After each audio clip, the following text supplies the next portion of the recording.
Hello, everybody. How are you? How are you doing?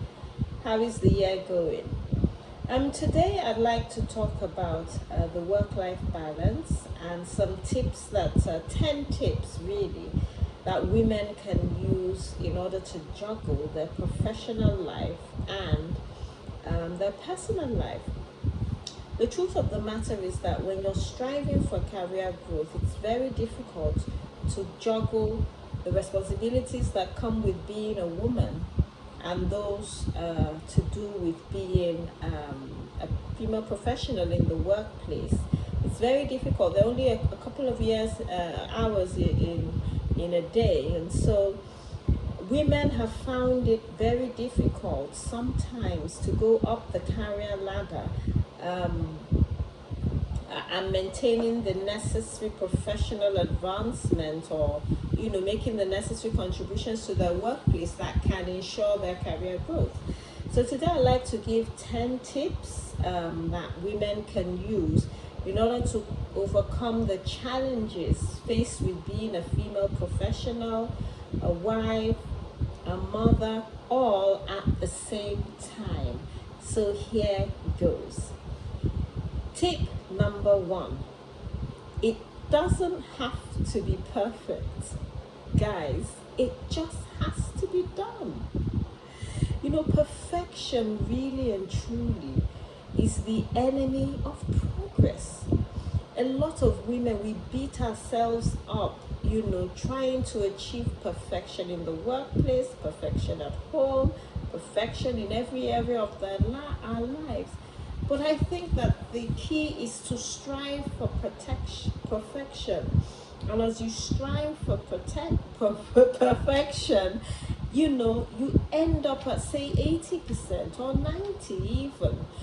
But sometimes when we're so bent on making it perfect, it cripples us and stops us from taking the necessary action to move ahead. So today I want you to bear in mind that it doesn't have to be perfect, it just has to be done. And in doing it, perfection will come. You will learn from your mistakes. Because when you when you're so hung up on perfection, it leads to procrastination. It leads to deferring what needs to be done, leaving for tomorrow what you could do today.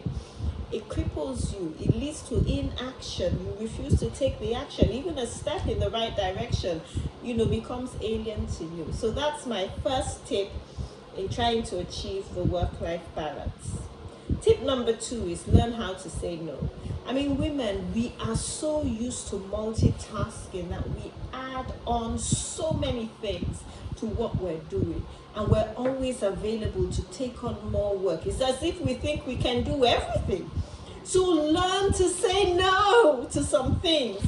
We must be able to pace ourselves, to turn away some things, to say no. You mustn't be the one to do it. Learn how to delegate. That's another one.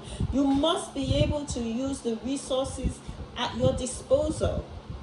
I want to believe, and when I say learn to delegate, sometimes we shy away from delegating because we feel we're the only ones that can do it. But that is not true. Think of yourself maybe 20 years ago, when you were starting out in your career. You were given responsibility and you made your mistakes. So learn to allow those who work with you to make their mistakes. They're not going to get it perfect, but they will learn, and they possibly will not make the same mistake twice. Tip number 3 or 4. Ask for help if you need it. Women, we believe we're super women. We can do every and anything. But the truth of the matter is you don't have to go on this journey alone. You have to have people in your workplace who you can ask for help. You have to have people in your personal life who you can also ask for help. That help can come from your husband, it can come from your children, it can come from your mom, your aunt, it can come from your cousins. It can come from your driver, if you have one, or a chauffeur, your house help, your nanny, whatever you need to get the job done. Ask for help if you need it.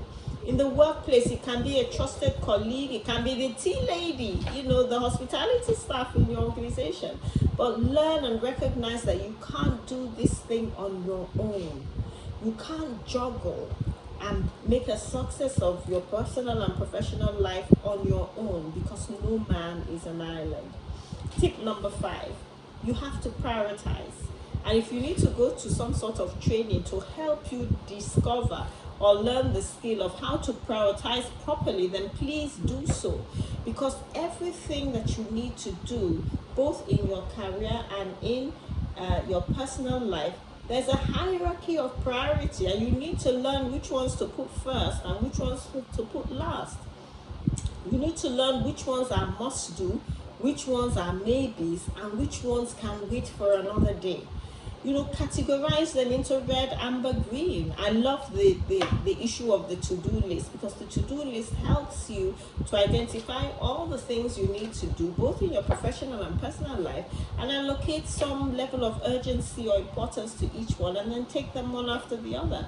And let your to-do list be written down, not in your head. Because when you write it down, you remember, you can tick it off, you can, cross out the ones that have been done, and it reminds you of things you may have forgotten. Now, one thing that I know has helped me a lot is the space where I work. If you know anything about me, I have this lovely home office. Thank you, honey. He set it up for me, and it's just my space. I try and make my work environment conducive, because it has the ability to affect your mood. In the workplace and even at home, you must have a space where you can retreat into that allows you to be able to think, because for women, we are able to think better in an enhanced, pretty, welcoming environment. I know a friend who loves nature, so she's lucky. She has this lovely office. When she looks out of the window, she sees the trees. For you, it might be the river. You live near the seashore and you see the waves. Or you do more of those things that create the ambience that you like in order to get the best output. Another one is the distractions. There's so many distractions in life. And I tell you, there's no success that you can achieve giving into all those distractions when they come. You can't do big things if you're constantly distracted by the little things. So stop checking your emails, stop checking social media, stop checking how many people liked your Instagram post or how many followers you have, surfing the internet timelessly, wasting time that you could have used to do more productive things. There are indeed enough hours in the day to give attention to your work as well as your personal life, but it's in how you use those hours it matters. And now, the people have said that women are great multitaskers, and I know I was one of the proponents. In fact, I say that I can do many things at the same time. But research has shown that multitasking is actually not the best way to go, and it's best to finish one task and move on to the next, rather than doing many things at the same time. The research does say that when you move from one task to the other, your brain actually has to do a turnaround, and in that time that it has to do a turnaround into the new task, that you actually reduce your proficiency or efficiency level. So ladies, that's a new one you need to learn. Stop multitasking. Another one I think is vitally important is to make time for you. And we're going and going and doing and doing, and we're so caught up in everything, the responsibilities that we have, that sometimes we forget to look out for ourselves. And I always say this comes about because of societal norms and culture, where the girl child has been taught to nurture and look after everybody else. And in the process, by the time you enter the workforce, that is your mindset, and you actually do forget to look after you. So spend a moment to do those things that you like doing, those things that bring you joy, those things that make you happy. Because at the end of the day, if you are okay emotionally, spiritually, and physically, then you can give of yourself to the various things in your life that are important for you or important to you to be able to do. So please find time for you. And that dovetails into your health. Your health is your wealth. You cannot deliver from an empty tank. You just can't. So you must be able to be physically, mentally, spiritually well to be able to do the work that you want to do, and indeed take care of your personal responsibilities. Take care of your health, ladies. Your yearly health checks are a must do. You know, it's not something you can defer. It's not something that you say find time for. It's a priority. And then I really think it's very important that as women we take short breaks, along the way. Take short breaks, ladies. Unplug. Unplug from the internet, unplug from life if you can. Go away on holidays, even if it's just a weekend in a hotel in the town where you live, or you go over to a friend or a colleague or maybe a sister or brother who has a large house, and go and get pampered. Go let someone cook for you. Rejuvenate. Go on a retreat somewhere with your girlfriend. Have some fun things that you do that are not related to work, that are not related to your family, in quotes. That time away will do you well. You come back, you're refreshed, and you're able to take on the world. The truth of the matter is that women are unique. I always like to say women are unique.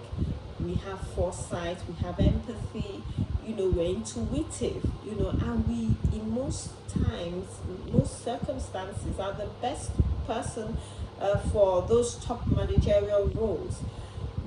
You find that the same number of men and women come out of school, out of the universities on a yearly basis.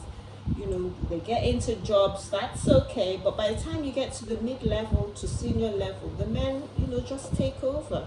And I really think it's because of the responsibilities that women have to take care of husbands, take care of the children, the childbearing years that you need to look after the child and take time away from work. But it can be done, ladies. I am living proof that it can be juggled. You can have it all, but you can't have it all at the same time. But it's the striving for the balance that leads to the balance. If you're constantly trying to course correct along the way, depending on what season you're in, you will make a success of it. I hope these tips have been useful. I've got many more. I'm going to do another one on work-life balance very soon, another episode. And I'll catch you later.